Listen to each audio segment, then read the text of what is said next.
మేమైతే ప్లే ఏరియాకి వచ్చాము. చూసారా, ఇక్కడ స్వింగ్, ఇక్కడ స్లైడ్, ఇక్కడ పార్క్ అయితే ఉంది. అక్కడ రౌండ్గా వాకింగ్ చేసుకోవచ్చు మనం. డైలీ ఇక్కడ ఒక హాఫ్ అన్ అవర్ అయితే మేము స్పెండ్ చేస్తాము. చూసారా, చెట్లు, మంచిగా పచ్చటి గాలి ఎంతో ఆహ్లాదకరంగా ఉందో.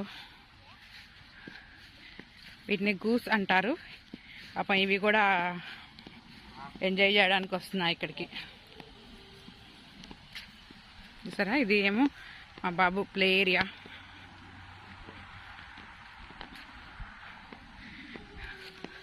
పార్క్ చూసారా ఎంత బాగుందో. చాలామంది ఫుడ్ తెచ్చుకొని ఇక్కడ కూర్చొని తింటారు ఈవినింగ్ టైంలో. ఇంకా ఈరోజు ఎవరు రాలేదు యాక్చువల్లీ. ఈ టయానికి చాలా క్రౌడ్. చూసారా పార్క్.